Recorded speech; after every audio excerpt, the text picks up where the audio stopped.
Good morning student. आज हम start करते हैं chapter 4 our national symbols. Okay. India is a land of diversity, people of different religions, languages, dresses stay together as one Indians.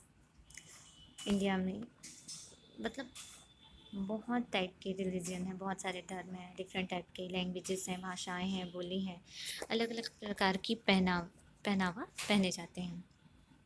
ठीक। और हम एक दूसरे के साथ रहते हैं, हम इंडियंस कहलाते हैं ना। Despite this different, there is only one national symbol, national flag, national emblem, national anthem, national song, national bird, national animal and flower, etc. It is the duty of every citizen to respect their national symbols. These symbols bind the entire nation into one. तो हम national symbols के बारे में पढ़ने वाले हैं। तो first है अवर नेशनल फ्लैग। फ्लैग मतलब हमारा झंडा, जिसे हम क्या कहते हैं, तिरंगा। अवर national flag is try colour, it is a symbol of nation pride. ये हमारे नेशन का गर्व है, प्राइड है, nation pride. Right the three colours in our national flag. हमारे नेशनल फ्लैग का जो कलर्स होते हैं वो क्या होते हैं? फर्स्ट है saffron, second white, then third है green. On what occasion is the national flag hoisted in your school? तो आपके स्कूल में कब कब नेशनल फ्लैग होस्ट किया जाता है? तो एक है रिपब्लिक डे, देन नेक्स्ट है independence day. How do you pay respect to your national flag? आप अपनी नेशनल फ्लैग को कैसे रेस्पेक्ट करते हैं? तो कैसे रेस्पेक्ट करते हैं?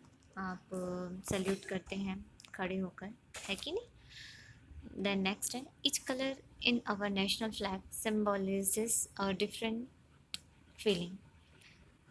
जो सिंबल है हमारे हमारे नेशनल फ्लैग का जो कलर है, वो कलर क्या करता है? सिम्बोलिस है किसका? डिफरेंट टाइप की फीलिंग का। सैफरन है करेज एंड सेक्रीफाइस, वाइट है truth and peace, green faith and property. ठीक।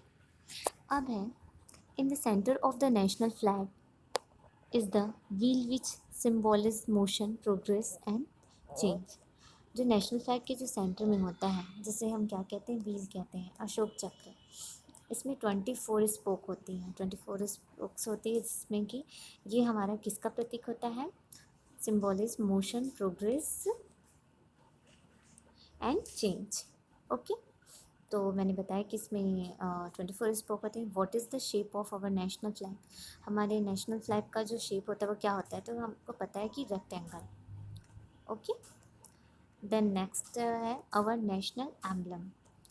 नेशनल एम्बलम होता क्या है? तो आपको पता होना चाहिए कि नेशनल एम्बलम ये होता है। ठीक है। इसमें 4 शेर होते हैं, 4 लॉयंस होते हैं, इसे ही हम नेशनल एम्बलम कहते हैं।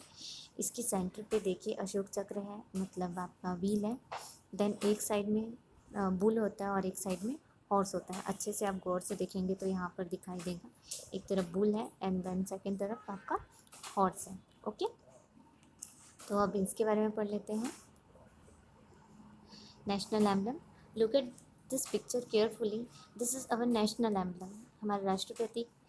It has been taken from the iron pillar at Sarnath, built during the time of Ashoka. Below it is written Satyamev Jayate, which means truth shall always triumph.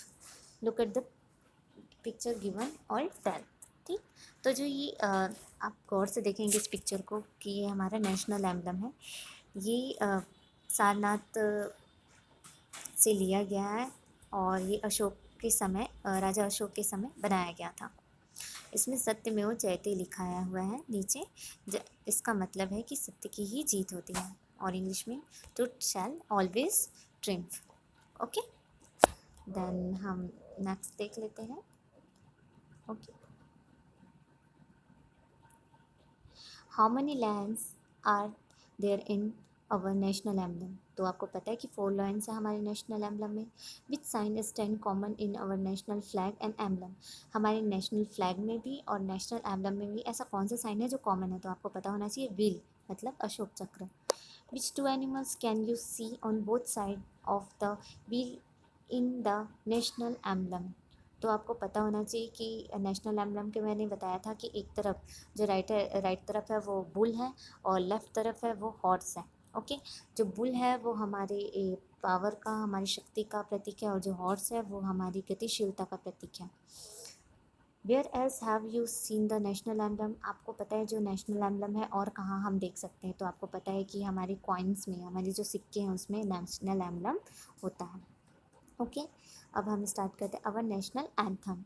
National anthem आपको सभी को पता होगा। आप लोग school में आप लोग प्रेयर करते हैं तो आप लोग क्या कहते हैं? You must have mention Jana Gana मन। This is national anthem. It was compose bye Rabindranath Tagore. Rabindranath Tagore ने इसे कंपोज किया था या लिखा था। ओके, देन नेक्स्ट है our national song. National song कौन सा है? Vande Mataram is our national song. Its line were taken from a book titled Anand Math. जो हमारा नेशनल सॉन्ग है वो कहाँ से लिया गया है? आनंद मठ की बुक से लिया गया है। और इसे किसने लिखा है? बंकिम चंद्र चटर्जी ने। क्या लिखा है? वंदे मातरम। ओके, ये संस्कृत में लिखा गया है। The song entitled the feeling of patriotism and freedom in the heart of the Indians during the Indians freedom. Okay, our national animal, हमारा नेशनल एनिमल आपको पता है टाइगर है।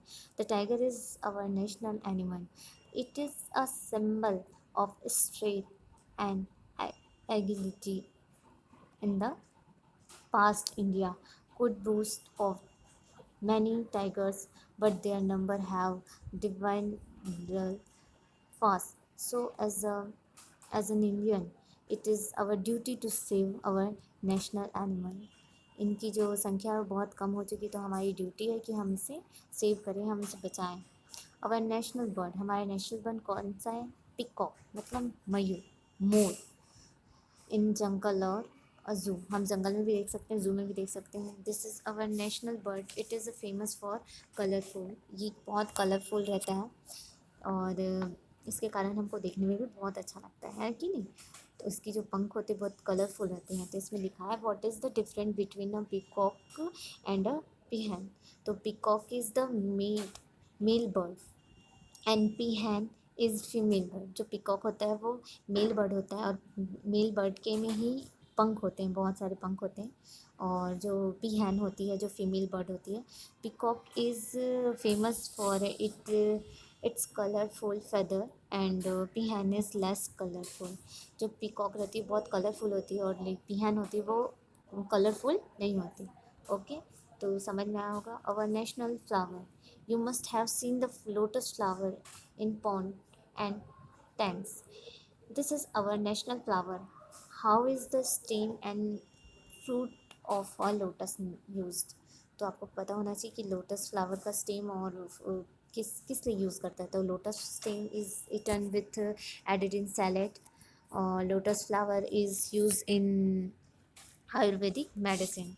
जो इसका जो स्टीम होता है बहुत ज़्यादा यूज़फुल होता है मेडिसिन के लिए।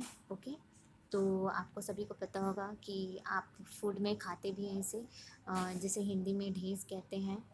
ठीक है, तो आपको क्लियर हो चुका होगा कि इसे क्या कहते हैं। ठीक है, सो हम कंप्लीट होता है ये हमारा चैप्टर 4 अवर नेशनल सिंबल। ठीक, कोई डाउट हो तो आप क्लियर कर सकते हैं। ये चैप्टर से रिलेटेड जो भी आपको क्लियर करना है वो आप कर सकते हैं। Thank you student.